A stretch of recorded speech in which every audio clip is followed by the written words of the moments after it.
Assalamualaikum Mbak Lilis. Waalaikumsalam Mbak Prenti. Apa kabar ini? Alhamdulillah baik Mbak, tapi ya begitulah sekarang kondisinya agak-agak stres nih Mbak. Oh iya, mungkin ada yang bisa diceritakan? Boleh nggak Mbak sharing nih? Boleh. Masalah pribadi sih Mbak, Ya, nggak apa-apa ya nggak Mbak. apa-apa.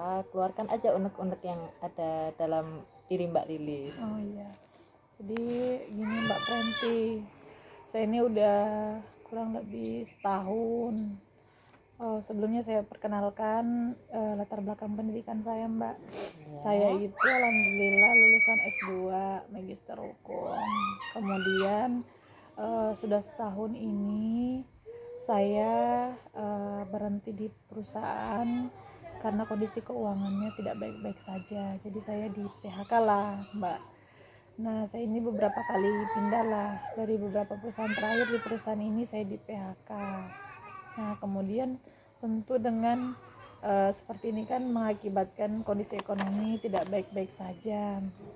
Kemudian yang kedua yang paling terasa menjadi kayak nyesek atau yang membuat saya tuh kayak kepikiran terus tuh Mbak, itu dengan saya tidak bekerja, saya S2, saya jadi beban mental, saya dikuliahkan orang tua sampai S2 tapi kok jadi bukan pengangguran sih Mbak ya, bahasanya pure ibu rumah tangga yang kerjaannya cuma ngurus anak, suami gitu kan. Nah jadi tuh saya semakin terbebani mental dengan beban moral lah Mbak, sama orang tua sudah disekolahkan tinggi-tinggi tapi ujung-ujungnya tetap di rumah. Nah kemudian ini sudah setahun, jadi cukup lama lah saya merasakan kondisi ini, ditambah lagi dengan problem-problem yang lain Mbak.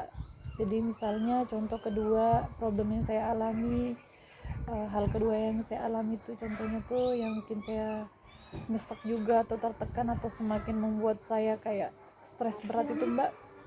Kan suami saya alhamdulillah seorang dosen di ibu kota Kalimantan Utara ini, atau yang bisa dikenal Tanjung Selo.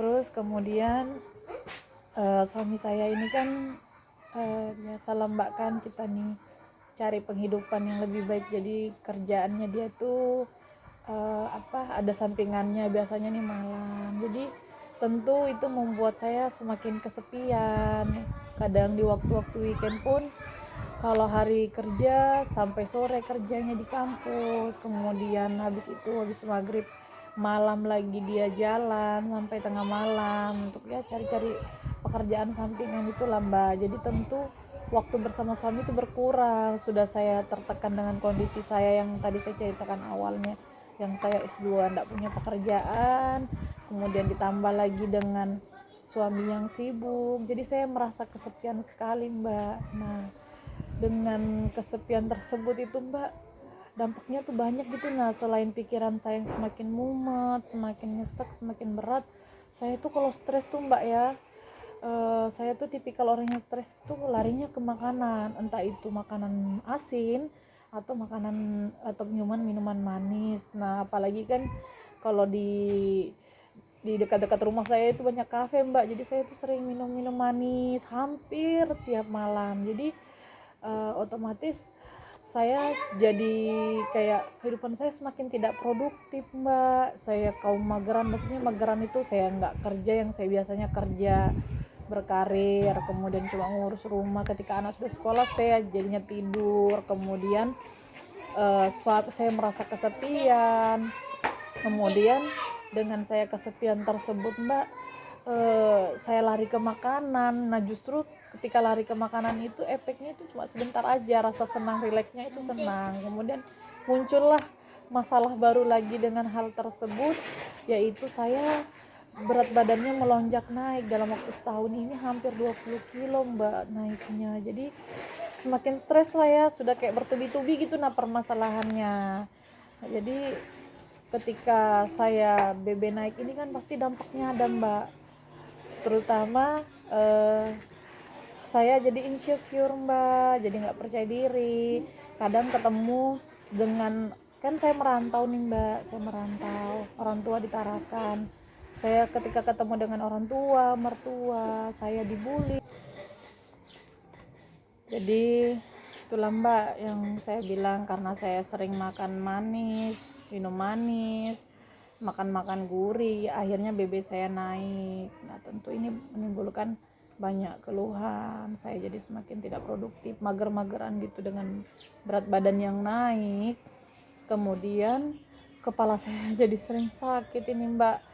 Saya juga ke dokter, tidak ada diagnosa apa-apa, saya dinyatakan baik-baik saja, padahal rasa sakit kepala atau pusingnya itu sering Mbak.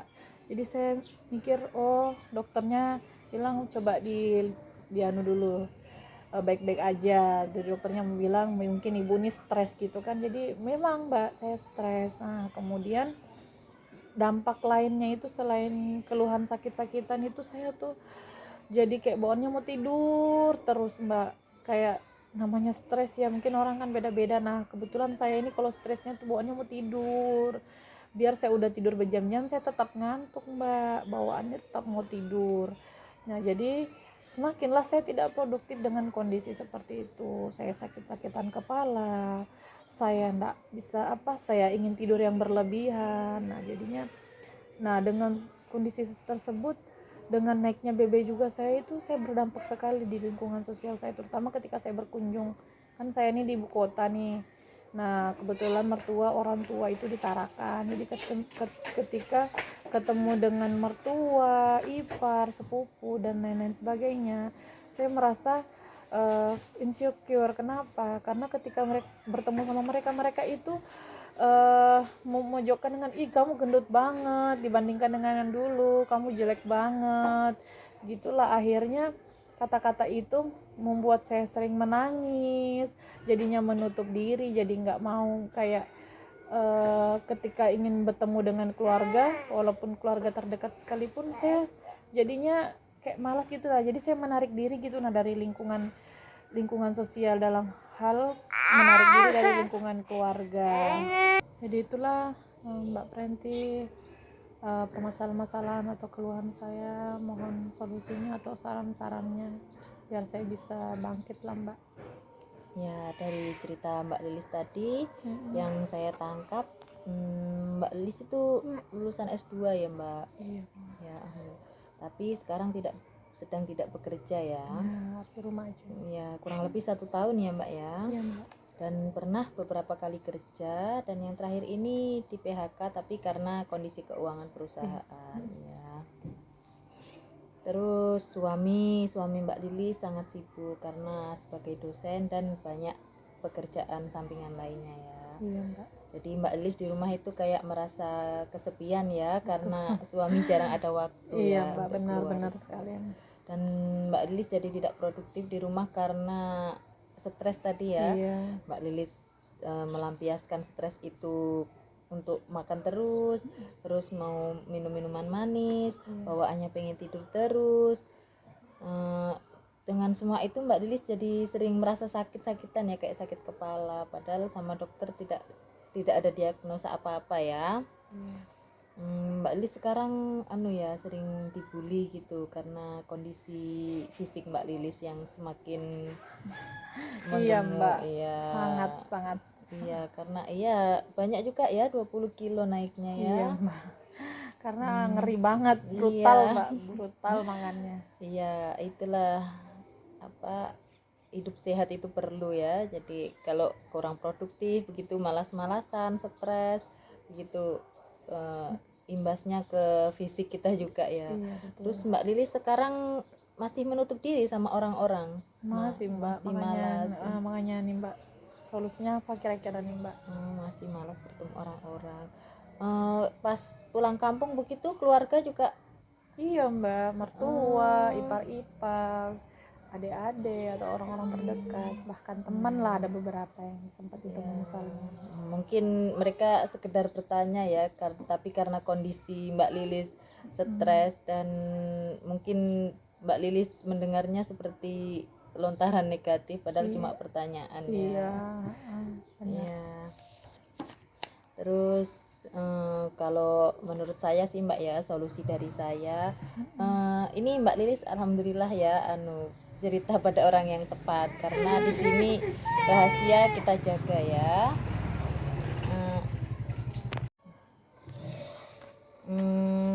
Mbak Lilis karena lulusan S2 itu dan tidak bekerja, merasa punya beban moral ya sama Benar-benar orang ya. tua, pasti sama orang-orang terdekat juga ya. Jelas Karena sekali, Mbak. mungkin Mbak Lilis berpikir orang-orang akan mengira Mbak Lilis S2 tapi tidak bekerja, Benar. tapi sebetulnya itu bukan masalah besar sih Mbak. Kan sekarang posisinya Mbak Lilis masih muda, insya Allah masih banyak aja peluang sambil Mbak Lilis memperbaiki diri begitu ya. Terus kalau Mbak Lilis merasa kesepian apa, suami sangat sibuk gitu, Mbak Lilis lebih terbuka aja sama suami, ungkapin perasaan Mbak Lilis, apa unek-unek Mbak Lilis, suami harus bagaimana begitu. Untuk Mbak Lilis yang merasa kesepian karena suami sangat sibuk, itu kalau menurut saya ungkapin aja Mbak Lilis, lebih terbuka aja sama suami. Jadi apa unek-unek Mbak Lilis, apa yang membuat Mbak Lilis itu merasa kesepian gitu, supaya suami juga paham, karena kadang laki-laki itu tidak memahami kalau kita tidak bicara langsung, kita tidak terbuka begitu. Terus Mbak Lilis harus menggunakan bahasa yang sekiranya membuat suami nyaman, jangan yang kata-katanya yang sekiranya suami tidak nyaman, itu jangan. Dan Mbak Lilis milih waktu yang suami itu sekiranya tidak terlalu sibuk, tidak terlalu capek, supaya enak juga ngobrolnya. Kadang kalau orang capek ya kan nggak nyambung juga kalau diajak ngobrol kan, apalagi ini mau mengeluh kan intinya. Terus kalau Mbak Lilis kurang produktif karena Mbak Lilis sering mageran ya, rebahan begitu, diganti aja pola hidupnya Mbak.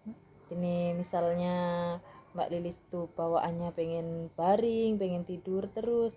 Tidur sebetulnya bagus saja, karena kita kan juga harus, waktu tidur kita harus tercukupi ya, tapi kan itu 7 sampai 8 jam aja sehari semalam. Kalau lebih dari itu ya nggak bagus juga. Jadi misalnya Mbak Lilis tidur siangnya sudah 1 jam gitu, sudah kalau bangun, kalau mau tidur lagi jangan diturutin kemauan itu. Mbak Lilis alihkan ke hal-hal positif lainnya, seperti membaca buku atau membaca novel lah, atau bersih-bersih rumah, atau mungkin Mbak Lilis masak-masak apa yang disukai anak-anak, yang disukai suami begitu. Terus olahraga ringan juga bisa, seperti senam ringan gitu. Terus kalau Mbak Lilis bawaannya pengen makan terus ya, mungkin bisa diganti dengan makanan sehat, buah-buahan, sayur-sayuran. Digantilah, misalnya suka ngemil yang nggak sehat, diganti cemilan sehat, lebih perbanyak buah lah sama sayur ya. Terus kalau Mbak Lilis suka minum-minum manis nih, tiap malam ngafe begitu, itu kan juga nggak bagus juga ya Mbak. Ya digantilah, perbanyak minum air putih aja. Sebetulnya kalau kita ingin minum minuman manis itu kan kita keadaannya haus ya, jadi haus itu kan bisa hilang juga dengan minum air putih. Boleh ngafe Mbak Lilis sesekali aja pesan minuman manis, tapi lebih perbanyak pesan air mineral aja lah, supaya lebih sehat aja. Kan di sini Mbak Lilis juga ada keinginan ya untuk menurunkan berat badan, karena Mbak Lilis sering dibully itu ya. Ya tentu Mbak, cuma itulah Ya, saya bingung mau mulai dari mana. ya memulai pola hidup sehat dulu. Terus Mbak Lilis memperbanyak berpikir positif lah intinya ya, hilangin pikiran-pikiran negatif itu, karena ya itu bisa Mbak Lilis bisa membuat Mbak Lilis sehat nanti, insya Allah sakit-sakit kepala juga hilang nanti kalau sudah Mbak Lilis menerapkan pola hidup sehat. Sudah, intinya sudah Mbak Lilis bisa memperbaiki diri lah ya, saya percaya kok kalau Mbak Lilis bisa. Amin. Iya, kalau ya, ini juga Mbak Lilis kalau misalnya sekarang masih mau menutup diri sama orang-orang, nggak apa-apa untuk sementara ini. Mbak Lilis, apalah yang membuat Mbak Lilis nyaman, tapi tidak boleh diam di situ aja, pelan-pelan sambil Mbak Lilis memperbaiki diri. Ya itu tadi, olahraga, makan makanan sehat, kurangi minuman manis, perbanyak minum air putih. Insya Allah itu juga pelan-pelan bisa kok menurunkan berat badan Mbak Lilis, dan bisa nanti menjadikan Mbak Lilis sehat kan. Ya intinya sehat lah, kalau langsing itu kan bonus, intinya sehat dulu. Terus pokoknya yakinkan pada diri sendiri, bilang sama diri kita, kita harus memperbanyak hal-hal positif dan mengurangi hal-hal yang negatif. Nah mungkin ini dulu untuk sesi ini ya Mbak Lilis. Nanti kalau ada keluhan-keluhan lagi bisa di sesi berikutnya. Ya, terima kasih Mbak Prenti Iya, atas masukannya. sama-sama. Semoga saya bisa melakukan minimal yang Mbak tadi kasih saran-saran. Iya, sehat-sehat ya Mbak Amin, Lilis. sama-sama. Sehat Amin. juga ya Mbak Prenti. Iya.